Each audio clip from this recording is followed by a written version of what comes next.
नमस्कार, आप देख रहे हैं एनडीटी न्यूज। मैं हूं आपके साथ भावना नैयर। देश और दुनिया की बड़ी और अहम खबरों को लेकर मैं हाजिर है। शुरुआत कर लेते हैं बुलेटिन के इस वक्त की अहम सुर्खियों के साथ।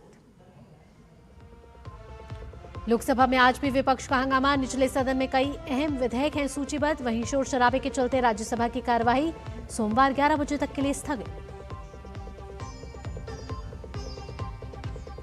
जंतर मंतर प्रदर्शन में घायल पुलिस वालों के परिजनों का झलका दर्द। कहा, आंदोलन में घुसे उपद्रवियों ने पुलिस को बनाया निशाना। घायल जवानों के मुद्दे पर संसद में चर्चा की मांग की।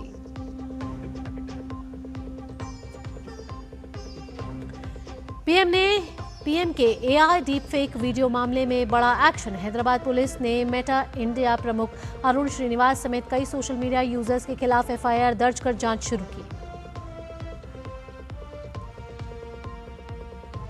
ठाणे के भिवंडी में दर्दनाक हादसा। एक बिल्डिंग के ढहने से अब तक 9 लोगों की मौत।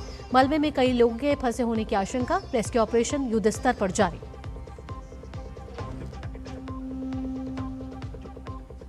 और राष्ट्रमंडल खेलों में आज एथलेटिक्स और मुक्केबाजी में भारत को पदक की उम्मीद। जावलिन थ्रो फाइनल में नीरज चोपड़ा पर होंगी निगाहें।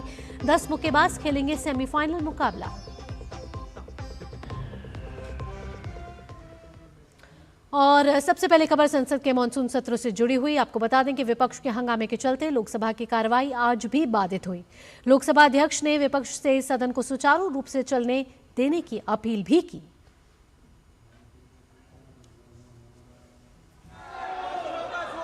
माननीय सदस्यगण, मैंने कई बार आग्रह किया है आपसे, प्रश्नकाल महत्वपूर्ण समय होता है, माननीय सदस्यों का है और आज शेष पटेल आपके कांग्रेस के माननीय सदस्य का है। आप प्रश्नकाल के अंदर नियोजित तरीके से गतिरोध पैदा मत करिए, आप सदन को चलने दें। वहीं बात उच्च सदन की करें तो राज्यसभा में भी विपक्ष का गतिरोध लगातार जारी रहा। हंगामे के चलते कार्यवाही सोमवार तक के लिए स्थगित कर दी गई है। राज्यसभा में विपक्ष के हंगामे के बीच कुछ सांसदों ने शून्यकाल के दौरान लोकहित से जुड़े मुद्दे उठाए। इस दौरान बोलते हुए कृषि मंत्री शिवराज सिंह चौहान ने कहा कि लोकतंत्र की धज्जियां उड़ाई जा रही हैं। सड़क छाप राजनीति सदन में विपक्ष कर रहा है। संविधान की धज्जियां उड़ाई जा रही हैं। सभापति महोदय, ये प्रतिपक्ष केवल अराजकता फैलाना चाहता है, हंगामा खड़ा करना चाहता है। चर्चा से इनको कोई लेना देना नहीं है। हम इनकी घोर निंदा करते हैं। माननीय सभापति महोदय, हर बात पर हंगामा करना, हुल्लड़ फैलाना, सड़क छाप राजनीति करना और सदन की गरिमा को तार तार करना, ये इनका स्वभाव हो गया है। देश इनको देख रहा है और देश की जनता इनको कभी माफ नहीं करेगी। माननीय सभापति महोदय, खबर झारखंड से है। झारखंड में जेपीएससी और जेएसएससी परीक्षाओं में कथित अनियमितताओं और पेपर लीक के मामलों को लेकर झारखंड के भाजपा सांसदों ने आज सुबह संसद भवन परिसर में महात्मा गांधी की प्रतिमा के पास प्रदर्शन किया। भाजपा सांसदों ने इस दौरान झारखंड के मुख्यमंत्री हेमंत सोरेन के इस्तीफे की मांग की। साथ ही पूरे मामले की सीबीआई से निष्पक्ष जांच कराने की भी मांग हुई। भाजपा का आरोप है कि राज्य में भर्ती परीक्षाओं में हुई कथित गड़बड़ियों और पेपर लीक से लाखों युवाओं का भविष्य प्रभावित हुआ है। इसलिए दोषियों के खिलाफ कड़ी कार्रवाई और मामले की स्वतंत्र जांच आवश्यक है। भाजपा सांसद संजय सेठ ने मामले की जांच सीबीआई से कराए जाने की मांग करते हुए नेता प्रतिपक्ष राहुल गांधी से रांची पहुंचकर छात्रों का समर्थन करने और मुख्यमंत्री से इस्तीफे की मांग करने की अपील की। झारखंड के अंदर हजारों छात्र पिछले 5 दिनों से धरने बैठे हुए हैं। भारी बारिश के बीच में उनकी एक ही डिमांड है, सीबीआई जांच। क्योंकि जिस तरह जेएसपीएल चाहे जेएसएससी जो पेपर लीक हुआ, जो प्रश्न पत्र लिखाए गए, हिंदुस्तान में पहली बार ऐसा हुआ कि बाकायदा एक होटल को बुक कराया गया लीज पे, वहां पे आंसर शीट, प्रश्न पत्र के उत्तर लिखाए गए। यह हाल झारखंड का है। मैं तो कहना चाहूंगा, मैं स्पष्ट कहना चाहूंगा कि सीबीआई जांच कराओ और राहुल गांधी अविलंब रांची जाएं और मुख्यमंत्री, क्योंकि मुख्यमंत्री शिक्षा मंत्री हैं, अगर युवाओं के साथ इतना आपके पास है, जाओ युवाओं के साथ और मुख्यमंत्री आवास के सामने बैठो और उनसे इस्तीफा मांगो। आगे बढ़ते, दिल्ली में हाल ही में सीजेपी के प्रदर्शन के दौरान हुई हिंसा के बाद सच सामने आया है। घायल हुए पुलिसकर्मियों के परिवारों का दर्द सामने आया है। सीजेपी के विरोध प्रदर्शन के दौरान दिल्ली पुलिस और प्रदर्शनकारियों के बीच टकराव देखने को मिला था। प्रदर्शनकारियों और पुलिस से हुई भिड़ंत में दिल्ली पुलिस के कई जवान और अधिकारी भी घायल हुए थे। हिंसा में गंभीर रूप से घायल हुए जवानों के परिजनों ने एक प्रेस कॉन्फ्रेंस आयोजित कर अपनी आप बीती बताई। पुलिसकर्मियों के परिजनों का कहना है कि प्रदर्शन के दौरान हुई झड़प के एक ही पक्ष का वीडियो दिखाया जा रहा है। ऐसे में इनकी मांग है कि संसद में इस मुद्दे पर चर्चा हो। एक पुलिसकर्मी की बेटी ने कहा कि मेरे पापा को बुरी तरह घायल कर दिया गया था। उनके साथी पुलिसकर्मियों ने उन्हें अस्पताल में भर्ती कराया था।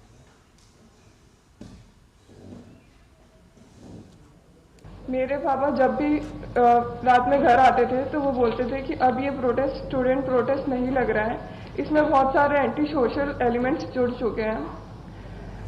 उसके अगले दिन ही 25 तारीख को my father was pulled bye a rowdy mob and it was almost lynched near the stage of Jantar Mantar. This happened on 25th and around 2 PM he was unconscious at the RML hospital for about 4 hours. घायल ACP के बेटे लक्ष्य ने बताया कि मेरे पापा ने बताया कि उनके और उनके स्टाफ के ऊपर पथराव कर दिया जब वो अपने स्टाफ को ब्रीफ कर रहे थे।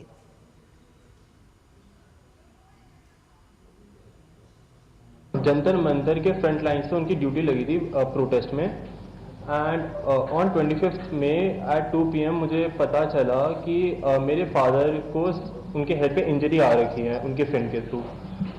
जब मैंने फोटो देखी तो उनके हेड को शेव कर रखा था और उनके हेड पे लाइक स्टिचेस लग रहे थे 4। उसको देख के I was like really frustrated and मैं बहुत डरा हुआ था।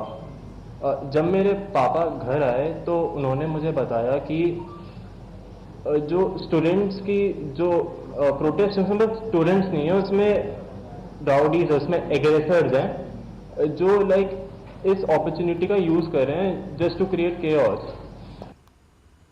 पुलिसकर्मी की पत्नी सीमा ने अपना दर्द बयां करते हुए कहा कि प्रदर्शनकारियों के पथराव में मेरे पति की जान बाल बाल बची।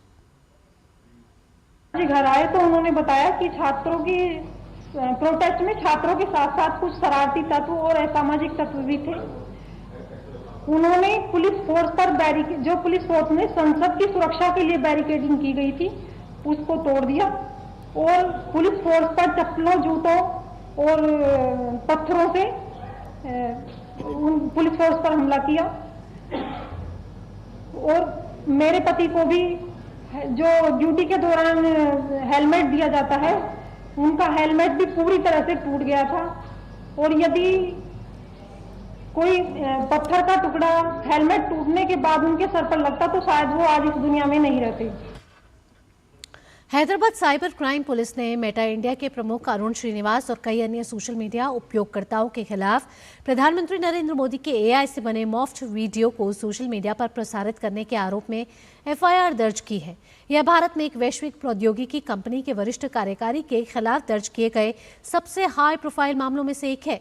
पुलिस सूत्रों के अनुसार मेटा के फेसबुक और इंस्टाग्राम प्लेटफॉर्म पर यह भ्रामक मॉफ्ड वीडियो व्यापक रूप से प्रसारित होने के बाद मामला दर्ज किया गया। अधिकारी भारतीय दंड संहिता, IPC और सूचना प्रौद्योगिकी यानी कि IT अधिनियम के प्रावधानों के संभावित उल्लंघन की जांच कर रहे हैं क्योंकि इससे जनता को गुमराह किया जा सकता है। साइबर अपराध पुलिस इस बात की जांच कर रही है कि ये कृत्रिम बुद्धिमत्ता यानी कि AI से निर्मित वीडियो कहां से आए, सोशल मीडिया प्लेटफॉर्म पर ये कैसे वायरल हुए और क्या मेटा के सुरक्षा उपाय इनके प्रसार को रोकने के लिए पर्याप्त थे।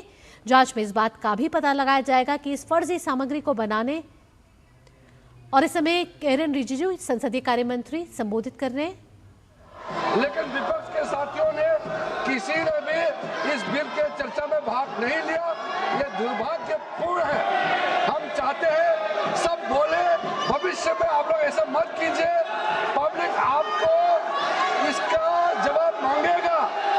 पार्लियामेंट में भेजा है बात बोलने के लिए, हंगामा करने के लिए नहीं, लेकिन आप हिस्सा नहीं लेते हैं बिल में। फिर आप बाहर में न्यूज में जाकर के कहते हैं कि सरकार चर्चा नहीं कराते, बिना चर्चा के बिल पारित करते। ये इल्जाम आप नहीं लगा सकते। आपने अपना मौका गंवा दिया है। सभापति महोदय, मैं सिर्फ इतना कहना चाहता हूँ कि अगले जो बिल लेके आएंगे उसमें भी आप लोग ऐसा हंगामा करेंगे तो ये बिल्कुल अच्छा नहीं होगा, इसलिए सहयोग करें, हंगामा ना करें। देखिए, माननीय parliamentary affairs minister Kiren Rijiju ने बार बार आप सभी को अनुरोध किया है, आह्वान किया है, सदन चलने में सहयोग कीजिए। एक बहुत महत्वपूर्ण विधेयक पास करना था, पास कर भी लिया, और आप बीएससी मीटिंग में भी ये विषय को आप समर्थन भी दिया था, लेकिन आपका सहयोग के बिना ही बिल पास करना पड़ा। ये परंपरा ठीक नहीं है सदन का। आप सब लोग इसमें सहयोग कीजिएगा। आप अगर बैठ जाएंगे तो हम सदन चलाने के लिए कोशिश करेंगे। अपना सीट में आप बैठिए। अगर सदन नहीं चलाना चाहते हैं, सभा की कार्यवाही सोमवार दिनांक 3 अगस्त 2026 को प्रातः 11 बजे तक के लिए स्थगित की जाती है।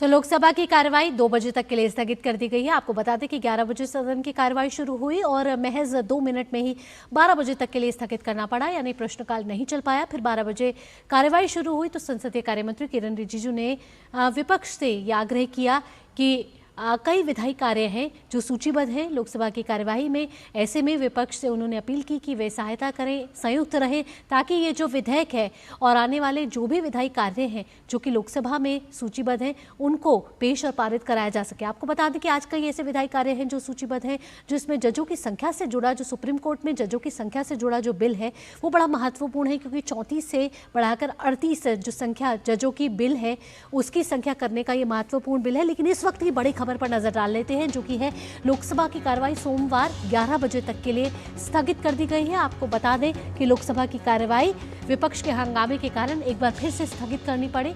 11 बजे जब सदन की कार्रवाई शुरू हुई तो 12 बजे तक के लिए वह स्थगित हुई, और 12 बजे जैसे ही पुनः कार्रवाई शुरू हुई उसके बाद फिर से लोकसभा की कार्रवाई को सोमवार तक के लिए स्थगित करना पड़ा। उससे पहले राज्यसभा की कार्रवाई को हम देख चुके हैं कि वो पहले ही सोमवार 11 बजे तक के लिए स्थगित कर चुके हैं। और इस वक्त की एक बार फिर से बड़ी खबर पर नजर डाल लेते हैं, जो है संसद के मानसून सत्र से जुड़ी हुई। आपको बता दें कि संसद के मानसून सत्र में लगातार विपक्ष के हंगामे और नारेबाजी के कारण गतिरोध पैदा हो रहा है, व्यवधान पैदा हो रहा है, जिसकी वजह से सदन की कार्रवाई को बार बार स्थगित करना पड़ रहा है और आज फिर से लोकसभा की कार्रवाई को सोमवार तक के लिए स्थगित करना पड़ा है। आपको बता दें कि कल एंटी पेपर लीक बिल में राज्यसभा में चर्चा होने के बाद, बिल को पारित कराने के बाद दोनों सदनों से ये महत्वपूर्ण बिल पारित हो गया, और आज जब सदन की कार्रवाई शुरू हुई तो दोनों ही सदनों में विपक्ष का हंगामा देखने को मिला। हमने देखा कि विपक्ष के कई सांसद वेल तक आ पहुंचे। हालांकि लोकसभा स्पीकर ने कई बार अपील की और पीठासीन जो स्पीकर हैं उन्होंने भी कई बार यह अपील की कि विपक्ष से कि वो सदन की कार्रवाई को चलने दें, लेकिन विपक्ष अपने डिमांड्स पर, अपनी मांगों पर अड़ा रहा। और ऐसे में संसदीय कार्य मंत्री किरेन रिजिजू ने भी अपील करी कि कई विधायी कार्य हैं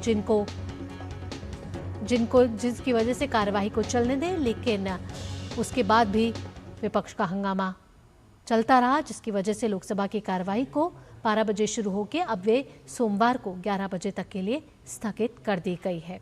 रुकेंगे यहाँ छोटे से ब्रेक के लिए। ब्रेक के बाद जब हाजिर होंगे तो बात होगी महाराष्ट्र के ठाणे जिले भिवंडी की, जहां एक आज दर्दनाक हादसा हुआ है। यार कैसे ले पाएंगे घर? नहीं, आज गर्मी बहुत है ना? यस, बहुत ही ज्यादा। पापा, घर खरीदने की planning is not easy. Vini, long term savings का बेस्ट प्लान बताना। LIC protection plus plan. LIC और सेविंग्स? यस, इसमें इंश्योरेंस और फंड्स दोनों में इन्वेस्ट करके गोल्स के हिसाब से सम अश्योर्ड एडजस्ट कर सकते हो। LIC protection plus plan, future insured, growth assured. Bharat की सबसे बड़ी gold loan NBFC Muthoot finance से गोल्ड लोन लीजिए और फिर देखिए सोना क्या नहीं कर सकता। कॉल कीजिए 1-800-313-1212। मेरी पसंद, मेरी पसंद, मेरी पसंद, मेरी पसंद, हमारी पसंद, हम सबकी पसंद। मजबूत देश का मजबूत सरिया हो गया स्टील। ब्रेक के बाद आप सभी का स्वागत है। खबर पंजाब से आ रही है और इस बड़ी खबर का रुख कर लेते हैं, जहां पंजाब के मुख्यमंत्री भगवंत मान के सुनाम दौरे से पहले पुलिस ने बेरोजगारों को हिरासत में लिया है। ये बड़ी कार्रवाई पुलिस के द्वारा की गई है, जहां सीएम भगवंत मान के सुनाम दौरे से पहले ये पुलिस कार्रवाई देखने को मिली, जहां पंजाब पुलिस ने बेरोजगारों को हिरासत में लिया है। कुछ को घर पर ही नजरबंद करा हुआ है इस समय, और सीएम के दौरे के दौरान ये बेरोजगार प्रदर्शन करना चाहते थे, लेकिन उससे पहले ही पंजाब पुलिस ने ये बड़ी कार्रवाई करते हुए इन सभी को गिरफ्तार कर लिया, हिरासत में ले लिया है। कुछ तो नजरबंद किए गए हैं। तो पंजाब से ये बड़ी खबर आती हुई, जहां शहीद उधम सिंह की बरसी के चलते मुख्यमंत्री भगवंत मान का ये सुनाम दौरा निर्धारित है और देर रात से ही पुलिस द्वारा कई जगह पर छापेमारी की जा रही है। तो पंजाब पुलिस द्वारा ये बड़ी कार्रवाई की गई है। तस्वीरों के जरिए अब आप देख सकते हैं, ये ताज़ा तस्वीरें आ रही हैं पंजाब से, जहां पंजाब पुलिस ने कुछ लोगों को गिरफ्तार किया है। ये अपनी मांगों को लेकर भगवंत मान के समक्ष आना चाहते थे, जिनका सुनाम दौरा निर्धारित था। शहीद उधम सिंह की बरसी के उपलक्ष्य में भगवंत मान का ये दौरा, और उससे पहले कल रात से ही पुलिस ने कई जगहों पर छापेमारी की है और आज कई लोगों को हिरासत में लिया गया है। खबरें ये भी आ रही हैं कि कुछ लोगों को घर पर ही नजरबंद कर रखा है। तो पंजाब में इस तरीके की कार्रवाई पंजाब पुलिस द्वारा देखी जा रही है। खबर महाराष्ट्र के ठाणे जिले भिवंडी से है, जहां एक दर्दनाक हादसे में 9 लोगों की मौत हो गई है। यह हादसा एक 4 मंजिला कोहिनूर बिल्डिंग का एक हिस्सा ढहने से हुआ। कल देर रात हुए इस हादसे के बाद एनडीआरएफ, ठाणे आपदा प्रतिक्रिया बल, दमकल विभाग, पुलिस और स्थानीय प्रशासन की टीमें लगातार राहत एवं बचाव अभियान चला रही हैं। अधिकारियों के अनुसार अभी 2 और लोगों के दबे होने की आशंका है। भारी मशीनों और विशेष उपकरणों की मदद से मलबा हटाकर लोगों की तलाश की जा रही है। हादसे के कारणों की जांच चल रही है। प्रधानमंत्री नरेंद्र मोदी कल आंध्र प्रदेश और कर्नाटक के दौरे पर रहेंगे। आंध्र प्रदेश के विजयनगरम जिले के भोगापुरम में पीएम अल्लूरी सीताराम राजू अंतर्राष्ट्रीय हवाई अड्डे का उद्घाटन करेंगे। इसके साथ ही वे 17,900 करोड़ रुपए से अधिक की कई विकास परियोजनाओं का उद्घाटन, शिलान्यास और राष्ट्र को समर्पित करेंगे। भोगापुरम एयरपोर्ट को सार्वजनिक निजी भागीदारी मॉडल के तहत 5,640 करोड़ रुपए से ज्यादा की लागत से विकसित किया गया है। यह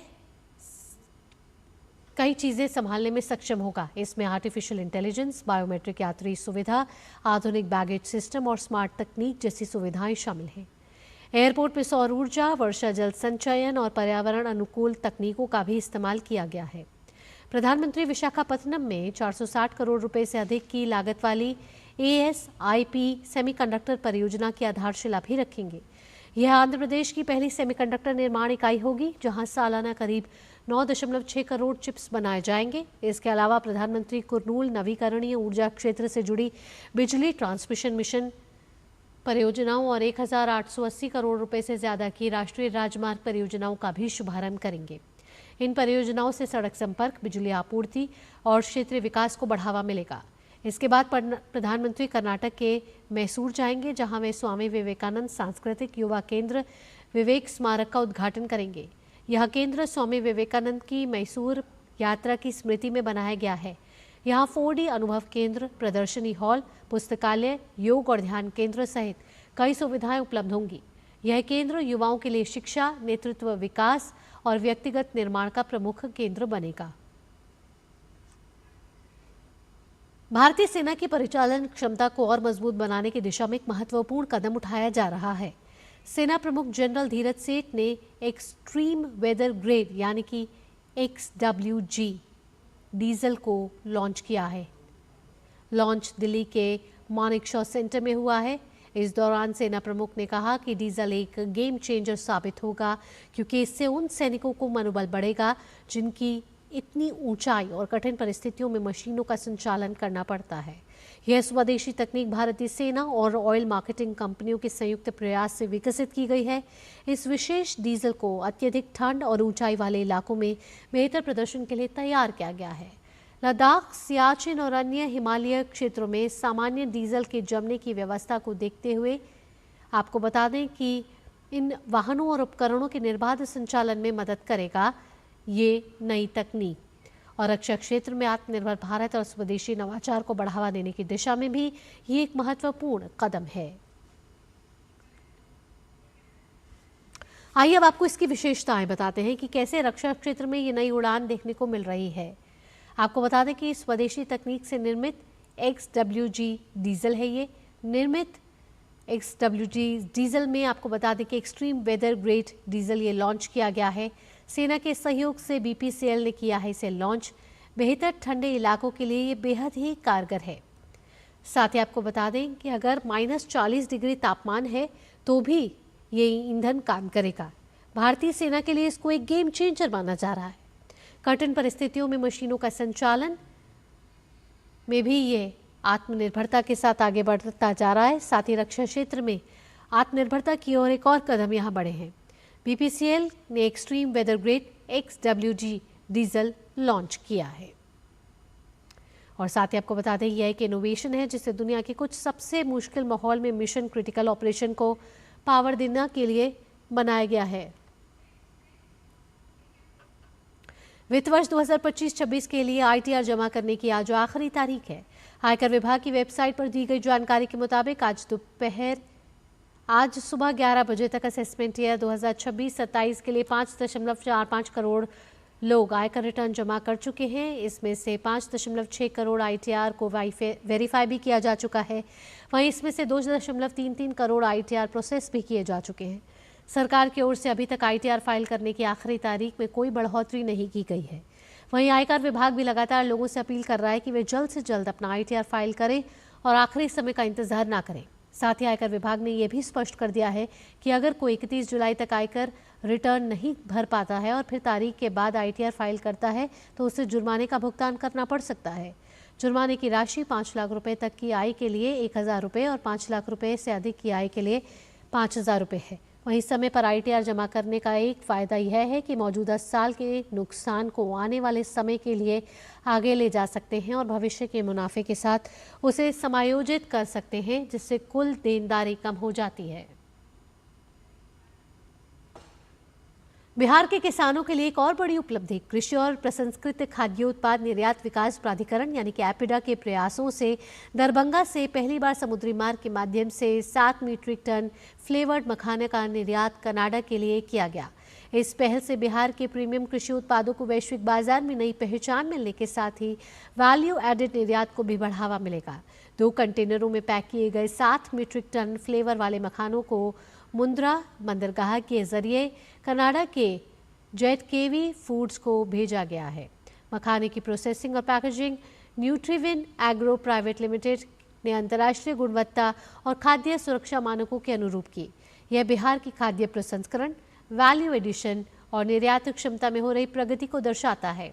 आपको बता दें कि एपिटा की मदद से ये निर्यात किया गया है। किसानों की आय में 50% से अधिक की बढ़ोतरी यहाँ देखने को मिल सकती है। ग्लोबल होता हुआ दिख रहा है मखाना और दुनिया में बढ़ रही है बिहार के मखाने की मांग। और आइए अब आगे बढ़ते हुए राष्ट्रमंडल खेल से जुड़ी खबरों पर नजर डाल लेते हैं।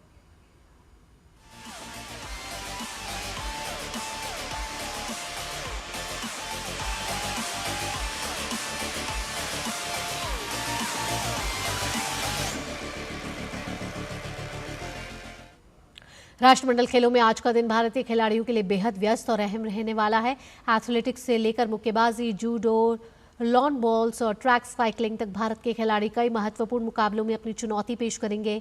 तेजस्विन शंकर डेक्थलॉन की अंतिम स्पर्धाओं में हिस्सा लेते हुए पदक की दौड़ में अपनी चुनौती मजबूत करते हुए नजर आएंगे। इसके अलावा यशस पलाक्ष और संतोष कुमार तमिलरासन पुरुष 400 मीटर बाधा दौड़ के फाइनल में भारत के लिए पदक जीतने का प्रयास करेंगे। मिश्रित 4x400 मीटर रिले टीम के भी पहले दौर में अपना अभियान शुरू करेगी। मुक्केबाजी में 10 भारतीय मुक्केबाज सेमीफाइनल मुकाबला खेलने उतरेंगे। इन सेमीफाइनल मुकाबले में जीत उन्हें फाइनल में पहुंचाने के साथ स्वर्ण पदक की दौड़ में बनाए रखेगी। जूडो में हर्ष सिंह, श्रद्धा चोपाड़े, रोहित माजगुल, अस्मिता डे और यामिनी मौर्य शुरुआती दौर में अपनी चुनौती पेश करेंगे। वहीं लॉन बॉल्स में भारतीय खिलाड़ियों से अच्छे प्रदर्शन की उम्मीद होगी। ट्रैक साइकिलिंग में भी भारत के साइकिलिस्ट व्यक्तिगत परस्यूट, केरिन और एलिमिनेशन रेस में पदक जीतने की कोशिश करेंगे। इसी के साथ इस बुलेटिन में इतना ही। देखते रहिए डीडी न्यूज। दीजिए अनुमति। नमस्कार।